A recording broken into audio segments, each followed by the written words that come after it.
ওয়াজেনাল লিসানে আল মানতিক, নবী করিম সাল্লাল্লাহু আলাইহি ওয়াসাল্লাম বলছেন যে জবানেরও জেনা আছে, জিহ্বার জেনা, বাকশক্তির জেনা, তা হচ্ছে আল মানতিক মানে কথা বলা, নাতাকা ইয়ানতিকু থেকে মানতিক মানে কথা বলা। তাহলে কথা বলা হচ্ছে কিসের জেনা?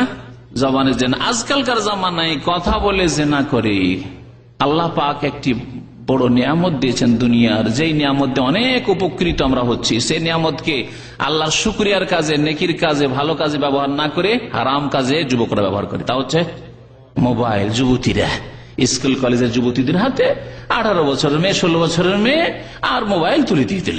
আর এই মোবাইল দিয়ে কত কিছু করছে বাবা। তাহলে তার জন্য রাস্তা সহজ করে দিচ্ছে, মেয়ের জন্য, বোনের জন্য রাস্তা সহজ করে দিচ্ছে যে তোমাকে কোথাও প্রেম প্রীতি করতে হবে, আর ওই জবানের জেনা করতে হবে, কথার জেনা করতে হবে, তার জন্য মোবাইল নাও।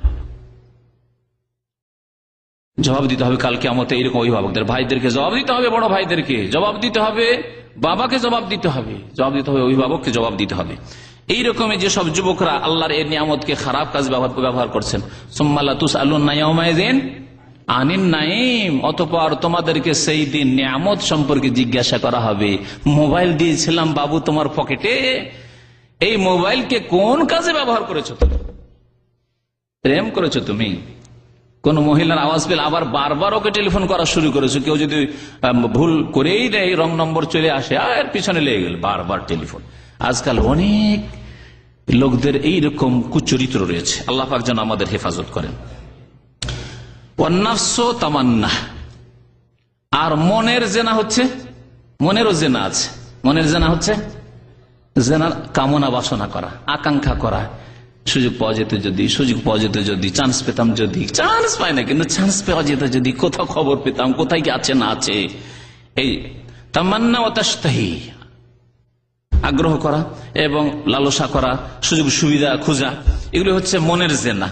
ওয়াল ফারজু ইউসাদ্দিকু যালিকা ওয়া ইউকাযযিবুহু, আর লজ্জা স্থান, এই যে জবানের জেনা, চোখের জেনা আর মনের জেনা, এগুলির সত্যায়ন করে, মানে বাস্তবায়ন করে, অথবা বাস্তবায়ন করতে অক্ষম হয়, পারে না, চেষ্টা চালায় করতে গিয়ে হয়তো এই বড় হারাম, এই কাবিরায় লিপ্ত হয়ে যায়। মনে রাখবেন যে সাগিরা, ছোট গুনাহ বারবার করলে তা সাগিরা থাকে না, কাবিরা হয়ে যায়। সুতরাং কেউ যদি প্রেম আলাপ করতে থাকে, প্রেম আলাপ মানে তো একদিনের নয়, একদিনে কোনো কথা একটা বলে দিছে রহস্য না, তাহলে সে সাগিরা আর নেই, কাবিরা।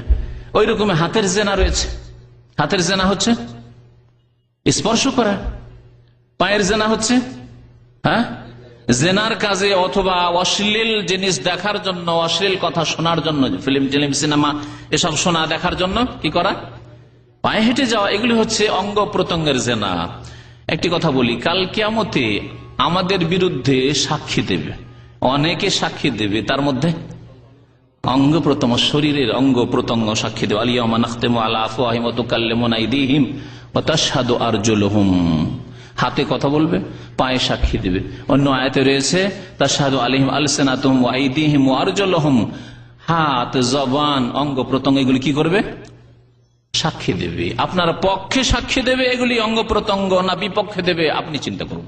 আল্লাহকে একটু ভয় করুন এবং কাল কিয়ামতে জবাব দিতে হবে, এই চিন্তা করুন। আল্লাহ পাক রব্বুল আলামিন জিনাকে খুব বড় অপরাধ বলে আখ্যায়িত করেছেন। এই জন্য কোরআনে কারীমে আল্লাহ পাক রব্বুল আলামিন সূরা ফুরকানের কয়েকটি আয়াতে যেখানে রহমানের